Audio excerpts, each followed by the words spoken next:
Welcome to the Cabral Concept, where board-certified naturopath and integrative health practitioner Dr. Stephen Cabral shares how he was diagnosed at the age of 17 with a life-altering illness and given no hope for recovery. It was only after studying and traveling all over the world did he discover how to combine ancient Ayurvedic healing practices with state-of-the-art naturopathic and functional medicine to fully rebalance the body and re-energize it with life. It's time to discover how to get well, lose weight, and finally feel alive again. And now, here's your host, Dr. Stephen Cabral.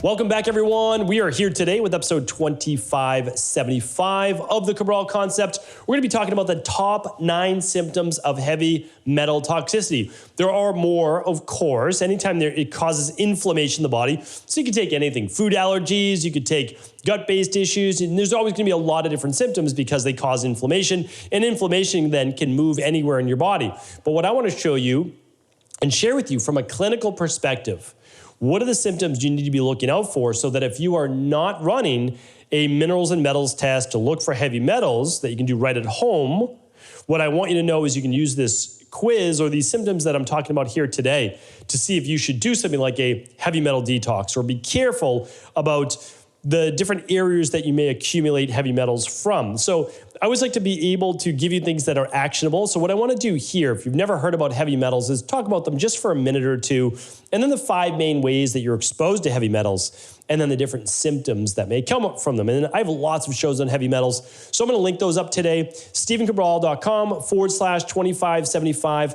After you listen to the show, you feel like you could go a little bit deeper, let's give you some of those shows to listen to after this. All right, so the heavy metals that we're mainly talking about, because there are a lot of metals in the environment, right? So what we're talking about are mercury. So mercury can come in many different areas. So mercury can come from fish, and I'll get into the exposures in just a moment. It can come from machinery. It can come from certain shots. There's lots of dental amalgams. There's lots of areas you can get a mercury from. The next one is aluminum. Aluminum we see as the most pervasive in the environment simply because it's in our tap water, antiperspirants, a lot of cosmetics. It is in shots as well. It is all over the place, right? It's your cooking pans, spatulas, etc. So when you scrape those pans or you use aluminum foil, you get a little bit. Again, these are micros, right? Little micro particles in the body, but they add up over time. They really do. They add up over time. That's the issue with them. All right, we've got cadmium. That's another one. That can be in cosmetics, that can be in batteries, that can be in certain machinery. Cadmium can also be found in certain foods, so it's another one that we watch for. Arsenic, pretty pervasive in water. It can be in groundwater too, so in gardens or anything growing in groundwater. Rice is the most named one for arsenic. And then we have lead. And so lead is a huge one. We'd be careful of that. Many homes, older homes or older cities still have lead pipes. But lead could be in multiple things, lead paint, we know, older homes, etc. So the problem is, again, a lot of these times or a lot of these exposures are just in microparticles, but they add up over time. And if our body begins to accumulate them, they end up in our organs. So they end up in like liver, kidneys, spleen, etc. And they can also end up in the brain, potentially causing things like dementia, Alzheimer's, and the nervous system with Parkinson's, etc. That's why it is important. I mean, it really is. Like, we don't always want to look at just the end goal because, sure, if you have heavy metal poisoning, you're looking at fever, vomiting, nausea, etc. We're not talking about heavy metal poisoning. So that's not what today's show is about. Today's about chronic illness, chronic dis-ease in the body. And conventional medicine still is not understanding disease pathology. I mean, they know how these things happen, but they don't look at, it's basically for them, it goes from A to Z. So one day you didn't have cancer, the next day you did. Well, I mean, there's obviously something in between the two, right?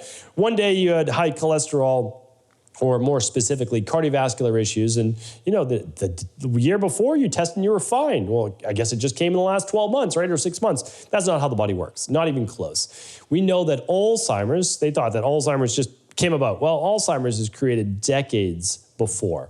And what I want to do is just give you the early warning signs. These are the things to look for because they can be overcome. They can be fixed. So I would never give you anything just to scare you. I don't believe that that's what anybody should be doing.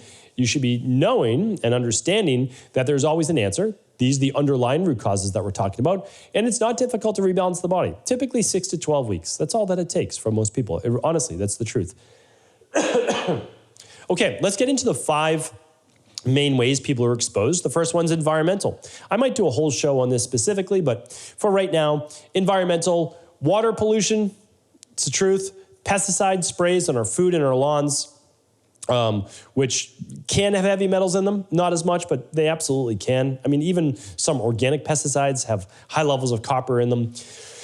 Cleaners, pots and pans that I spoke about before can have high levels of aluminum. And again, aluminum foil, and we'll talk about that actually in just bath products. So occupations, we do environmental testing for people all the time, simple urine-based test. If you're interested in any of the at-home lab tests, you can find them all at stephencabral.com/labs. Feel free to check them out. Again, no obligation to run any of them. And of course, you don't have to run them with us. You can run them with your local naturopathic doctor or integrative health practitioner. So mechanics, nail salons, hair salons, dentist office, a lot of places where these heavy metals can show up.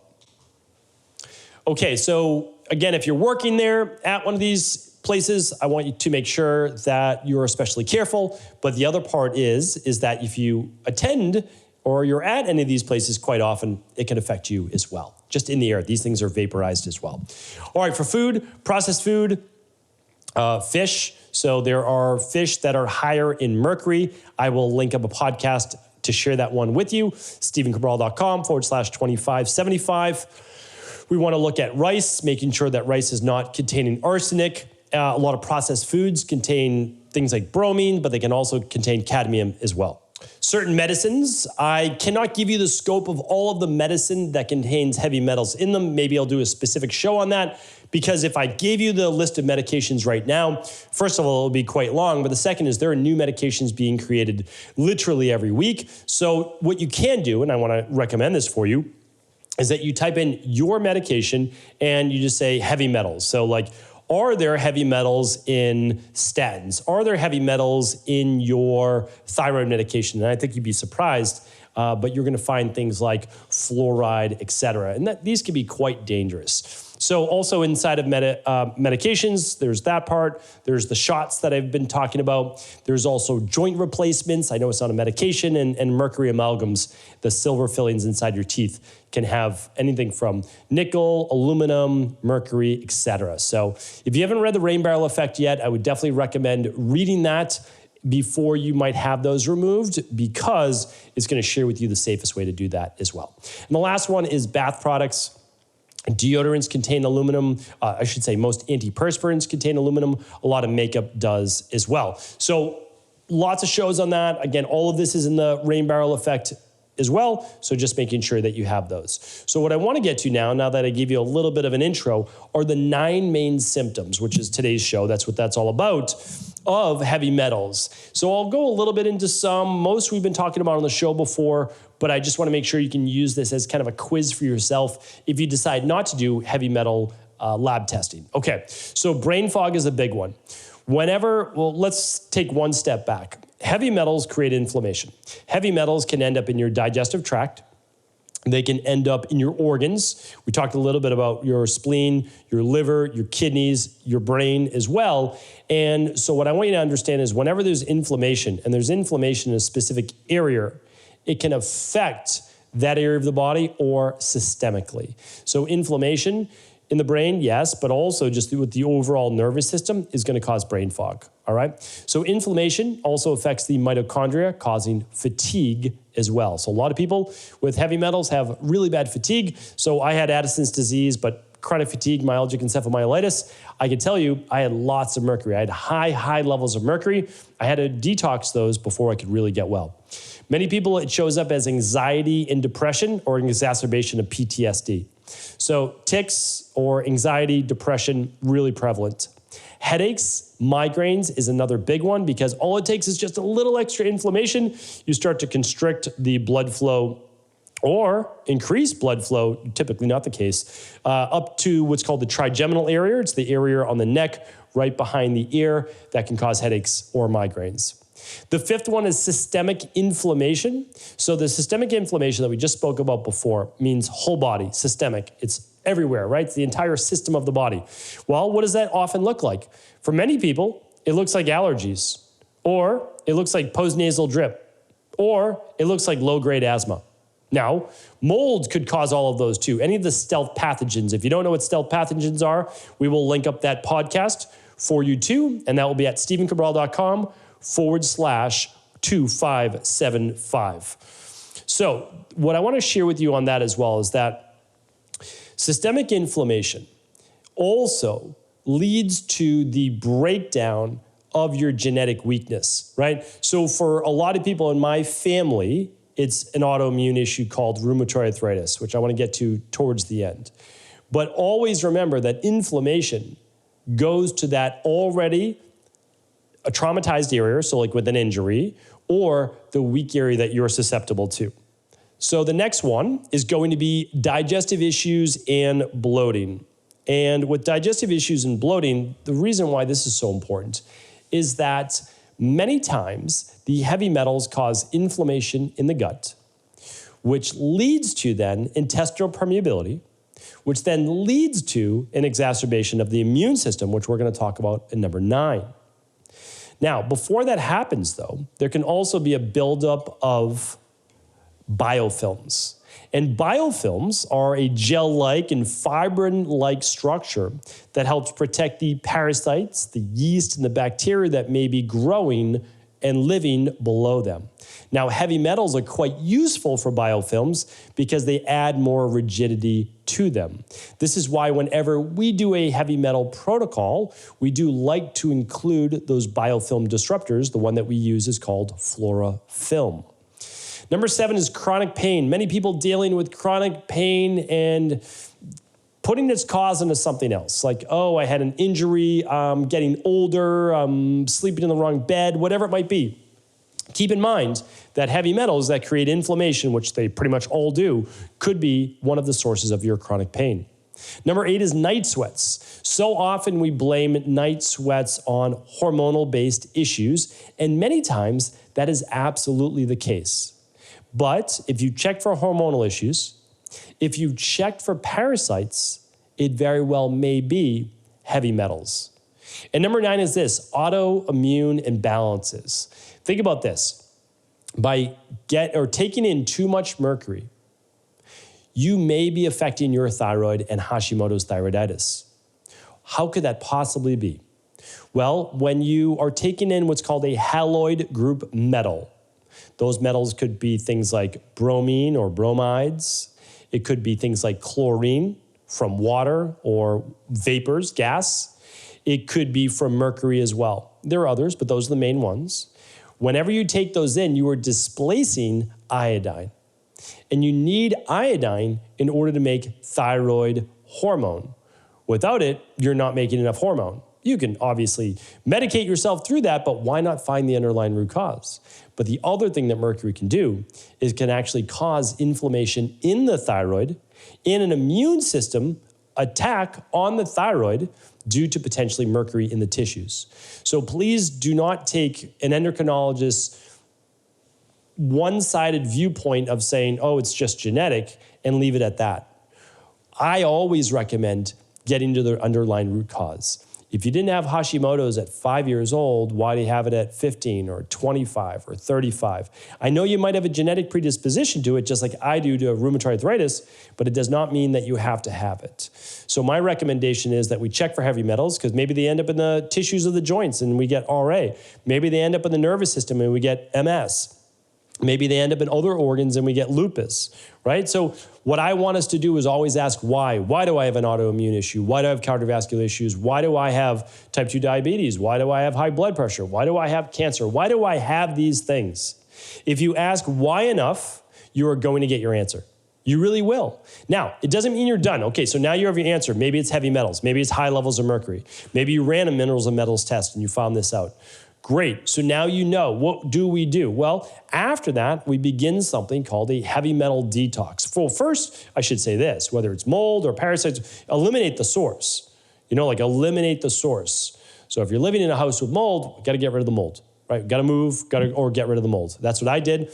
I had mold damage in the house, had to get rid of the mold right away, right? I'm running air filters, trying to cordon off that area, but I'm getting rid of that. Then I'm going to do specific protocols. Well, with the heavy metal detox, you want to make sure that you are getting rid of the metals from your body as well as not putting more in. So a good functional medicine detox to open up those liver and drainage pathways, and then you're going into a heavy metal detox. Make sure that it contains things like Craxel chlorella. Make sure it contains things like cilantro. You want vitamin C in there. You want probably a good binder that contains things such as bentonite clay, and apple pectin's a really great one. Humic acid, fulvic acid. Another really big one is silica or bamboo shoots, because that'll bind to metal. So you want those things in order to be able to pull these things out of your body before the accumulation just continues and continues over years. Because as I was saying earlier, disease does not happen overnight. Disease is an accumulation, a filling up of the rain barrel. And as the rain barrel fills up and it gets towards the top, we feel the symptoms. We feel more and more symptoms. And then all of a sudden it overflows, and that's when we get our diagnosis. Now, can you empty the rain barrel at any time? Yes, you can. Is it easier to empty the rain barrel earlier? 100%. Right? Because you have more to give. It's just easier. You're not overwhelmed with all of these symptoms like brain fog and fatigue and anxiety and depression and headaches and allergies or postnasal or low-grade asthma or digestive issues and bloating, chronic pain, night sweats, and autoimmune issues. So hopefully today's show was helpful. Please let me know how I can help. I'm happy to do follow-up shows, but I wanted to get this information to you, see if it connected with you. You can run a lab right at home called the Minerals and Metals Test, simple hair sample to look for those metals. That's at stephencabral.com/labs, or head on over to integrativehealthpractitioner.org. Find an integrative health practitioner, a level 2, anywhere in the world. You can work with them, because I want to make sure that you know that you can work with anybody to get these labs for you or your kids as well. And then if you need to, you begin a heavy metal detox. I do a heavy metal detox once a year, regardless of what my labs say. And just because I know that chemicals and heavy metals are ubiquitous in the world that we live in. And so if I know that, then I'm just going to gradually just keep emptying that rain barrel on a yearly basis, just like I do a parasite protocol. So same thing for all the protocols. You can find those at stephencabral.com/shop. Just type in heavy metal and you'll find it, or Parapro, and you'll find that Parasite 1 and CBO for digestive. You'll find all the protocols. They're all open source. We share with you all the ingredients in them. So again, just let us know how we can help. This is a true functional medicine practice. We've been working with people for many, many years, well over 250,000 appointments. And we just, again, we know what works. We want to be able to help. So take care, everybody. Have an amazing rest of the day. I'll be back tomorrow with a brand new Cabral concept. Ever wonder what the best sauna, blue blockers, sleep trackers, wake lights, salt lamps, or other health gadgets are? Or what about the top non-toxic mattresses, sheets, soaps, bath products, toothpaste, and cookware? Or would you like to know the cleanest choices for hemp parts, meal delivery services, supplements, and much more? I personally curated, researched, and now created a resource page of all of my top picks that continues to grow each week. These are the exact products I use in my own life, with my family, in my private practice, and they're the ones I trust. To find out all of my up-to-date recommendations and all the details, simply head on over to stephencabral.com/resources.